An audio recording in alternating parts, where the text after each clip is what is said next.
What's good with y'all boys and girls? We back at it again with another reaction. We got Inside the Congo's brutal fight for survival. Times explains. I know they was getting down in the Congo like this. Still? They still at war in the Congo, man. Let's see what they got going on though. 7,000 dead, 7 million displaced. This is the impact of the war in Eastern Democratic Republic of Congo since the beginning of 2025. This is a long and bloody conflict between rebel groups and government forces fighting to keep hold of DRC territory. Now the rebels are pushing west, and this conflict is threatening to spiral out of control. What's behind this eruption of violence? Why has this conflict proved so hard to end? And what will happen now that the most powerful nations in the world are racing to take control of this key region of Africa?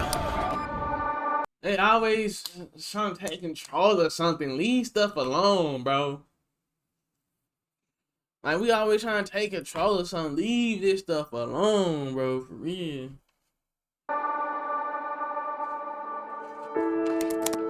Congo's history has been shaped by cycles of exploitation, conflict, and foreign intervention.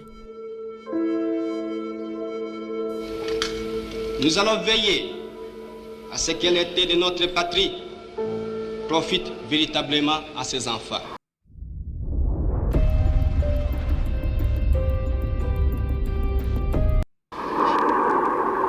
Exploitation began in the 19th century when what we know today as the Democratic Republic of Congo was the Belgian Congo, and it really was the private fiefdom of King Leopold II of Belgium. It was rich in ivory, in rubber, and millions of people are estimated to have died. This is what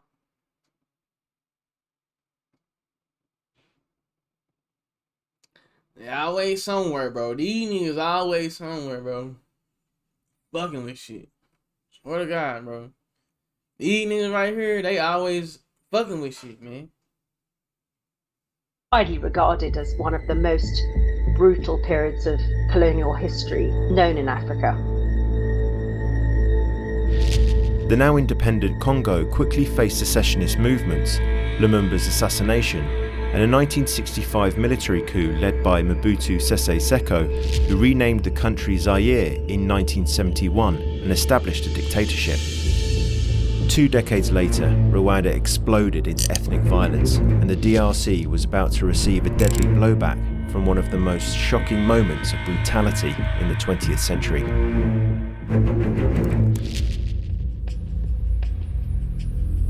In 1994, Rwanda descended into chaos and terror as Hutu extremists slaughtered hundreds of thousands of ethnic Tutsis and fled across the border into eastern DRC. Many of the Hutu perpetrators of the genocide flooded over the border into the eastern Congo, and the Congo were really encouraged by the international community to take in people who are coming across the border. Among them were Hutu militias, which quickly began regrouping on Congolese soil. In response, Tutsi started... Y'all really gotta understand, these weapons are given to these folk, bro. They are smuggling, people are letting these, like, I say this every time. The manufacturer of guns are letting this stuff happen, bro. So who the manufacturer of these guns? Whatever. I don't know how it's getting to them, but it's getting to them, and they know about it, and they can stop it, but they don't. Whoever in charge of all this shit in the world, bro, they can stop it, but they don't, bro. This is how they make money. Mobilizing within the DRC, receiving weapons and support from Rwanda, setting the stage for yet another cycle of conflict.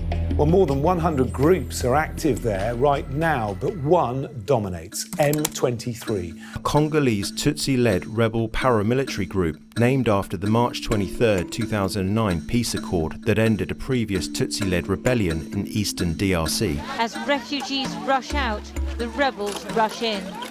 M23 fighters hurtled into Sake today to fight Congolese government forces which have taken back control of the town. M23s say its objective is to safeguard Congolese Tutsis' interests and protect them from Hutu rebel groups.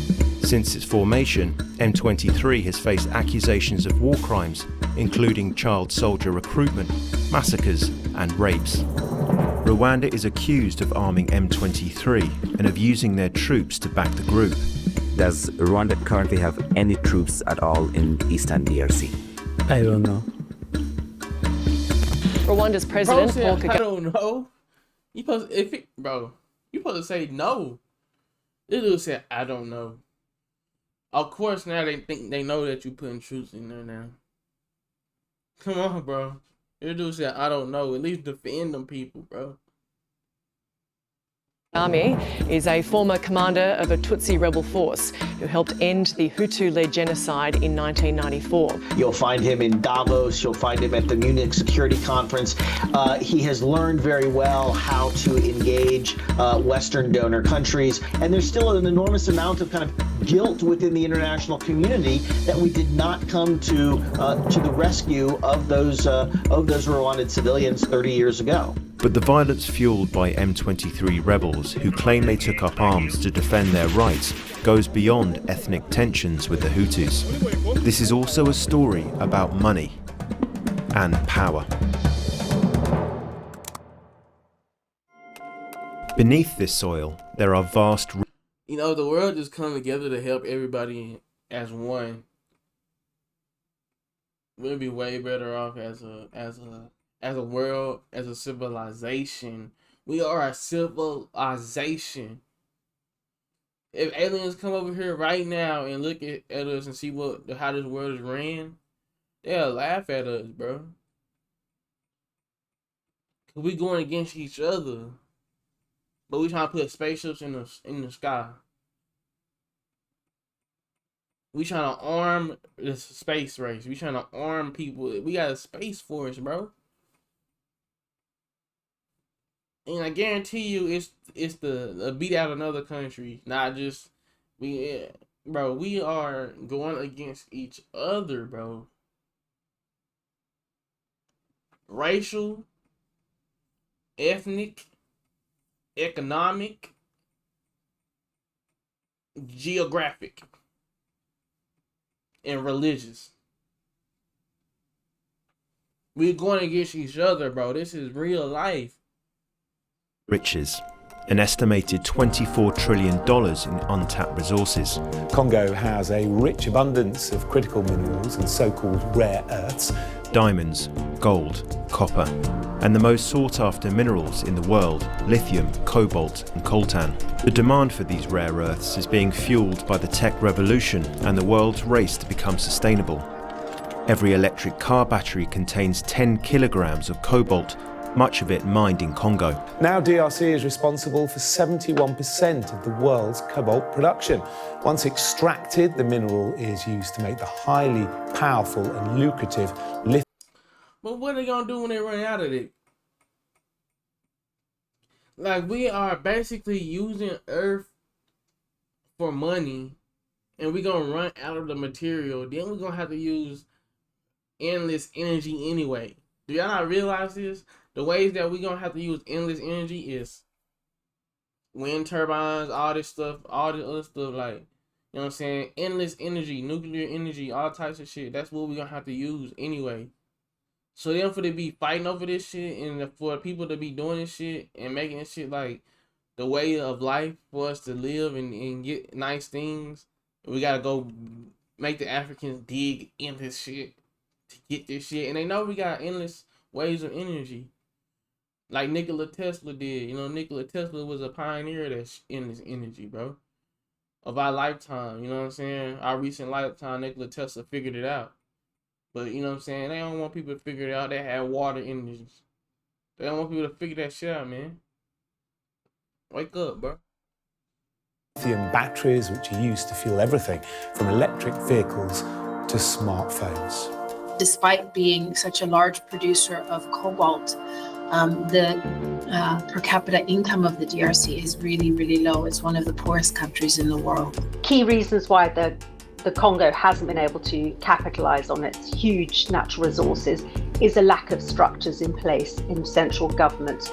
The whole project is largely unregulated, and this has allowed for massive exploitation by foreign forces and also rebels on the ground, and indeed politicians, the political elite themselves in Kinshasa have also been able to enrich themselves, and very little of this wealth has been passed on to the population. In 2023, the M23 rebels seized mining territories and mineral supply routes. 120 tons of coltan was being sent to Rwanda every 4 weeks. Rwanda is a very, very small country. It's extremely populated, and it has no resources of its own.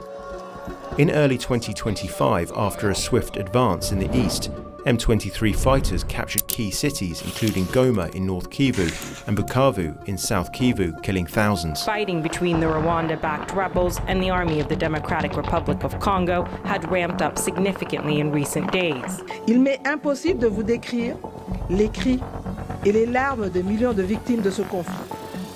Femmes, filles violées, enfants relais de force, déplacés et orphelins.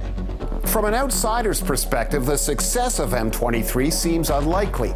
Their alleged backer, Rwanda, is a fraction of the DRC's size and population, but the territory the rebels now control is almost as big as Rwanda itself. The Congo's had a very large United Nations peacekeeping operation deployed there since 1999. 20 years ago or so, that UN peacekeeping operation was actually quite effective because it was inserted within a political process. Unfortunately, now there is no political process, and the UN peacekeeping mission is very marginalized politically. And because of that, perhaps, you've had other peacekeeping operations from other countries and other regional bodies come in. But the violence fueled by M23 rebels, who claim they took up arms to defend their rights, goes beyond ethnic tensions with the Hutus. Now I'm on OTG. No rules, no reps. Just me hitting. China has invested heavily in the DRC, becoming its largest trading partner and embedding itself in the mining industry in the country's southeastern regions. Now, they are targeting batteries as part of their strategic industrial planning. And this is causing serious anxiety in the United States. Unbridled ambition to lead the world in batteries, solar panels and EVs. 29% cheaper to make in China, the battery. G7 nations criticized China for what they described as its harmful overcapacity. China is one of the few international powers who is prepared to take a risk on the DRC, and it is seen as very central to its Belt and Road Initiative ambitions. Africa is absolutely at the heart of that strategy. The United States. Africa need to get that shit together, bro. Africa need to get that shit together, bro.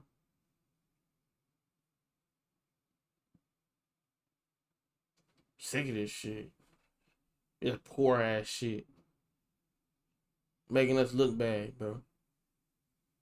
Says it's open to exploring critical minerals partnerships with the Democratic Republic of Congo. In February, the US added cobalt, essential in battery production, to a list of 35 minerals deemed critical to its economy.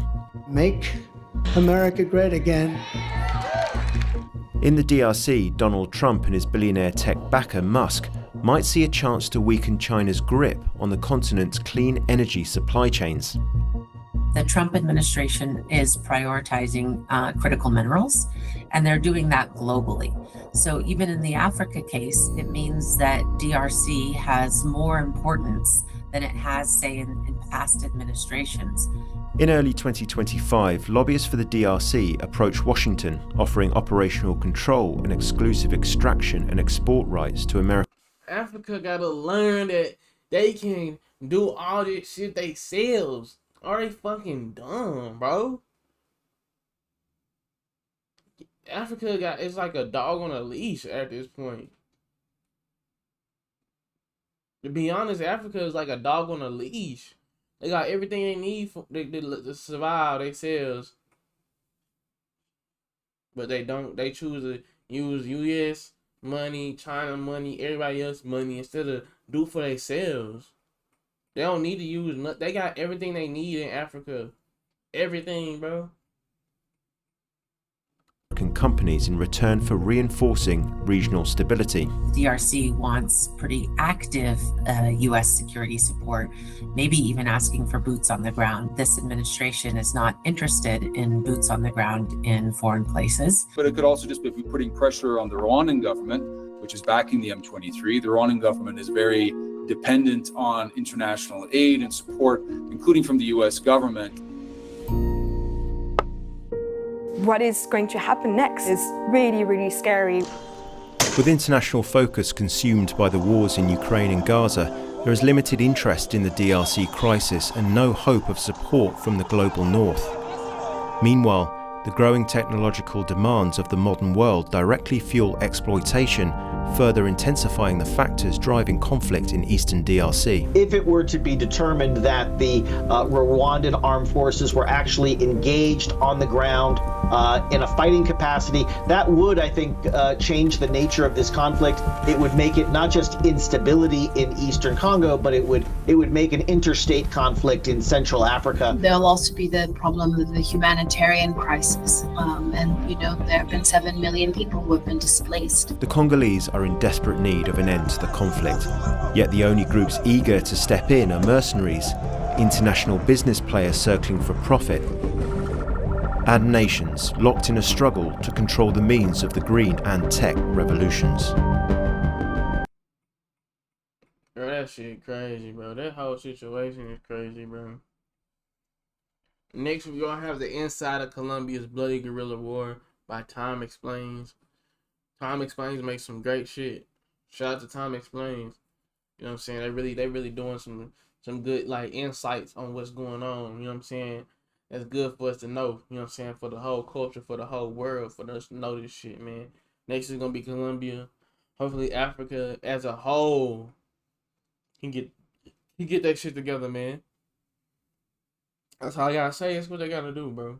They got all the resources they need. They don't need no other country's resources, bro. They don't. But don't forget to like, comment, subscribe, share the video. Stay tuned for the next video. We out of here.